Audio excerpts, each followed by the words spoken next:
Leadership is about others. A leader, as the Bible describes a leader, is a servant. For you to lead, you must first agree to serve. He who must be the greatest among you must be the least among you, must agree to serve you. So leadership is about others. As we give hope, we also work to transform lives. Yes. We also help. We know that there are notions that there could be a generation that is hopeless in quotes, but they are not hopeless. All these people are created in God's own image. All these people have a vision and they have a mission in life.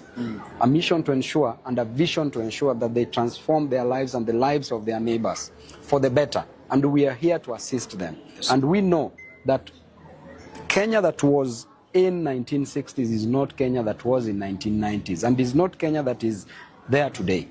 Things change. Every other time we get proper leadership, people could be hopeless because there are no jobs. People could be hopeless because there is overtaxation. People could be hopeless because there is high cost of living. People could be hopeless because they can't afford education.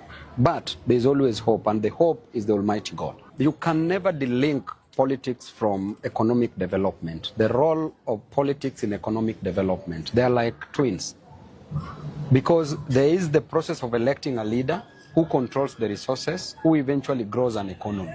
So these two things are twins. Everybody in this country, anybody who goes to cast a ballot is a politician. That is a political process that they are engaging in, which means that they are all politicians.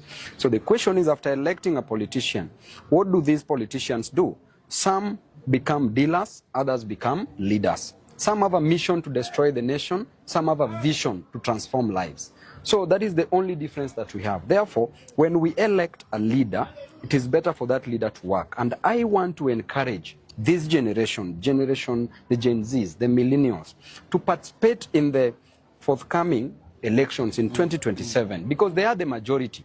They add up to 65 to 70% approximately of the Kenyan population. That means that they can produce a president among themselves. They can produce any governor to the MCA seat. So do not just participate by voting, but also participate by going for these elective seats. And that is what we are going to encourage. And I always say that if you are not on the table, break that table. But you remember, Jesus was also breaking a table in church when people brought nonsense in the church. That is the spirit. Actually, as we speak, I will wait for the decision of the people. As at now, I'm spoiled for choice. As I always say, Pasi, by the grace of God, leaders are chosen by God. Yes. And as at now, we overqualify to be the president of the Republic of Kenya. It is only Babu Owino who can beat RUTO squarely. Squarely by a day before elections. Wachana na ile watu wanasemanga asubuhi. Ini a day before elections tunaweza mwangusha. Ama vipi mrembo? Unaona huyu ni vota wangu washakubali. Then we are also overqualified to be a governor of Nairobi and also to be a member of parliament. But the most important thing is service to the people. It's not just the electoral process. It's what do you do after being elected?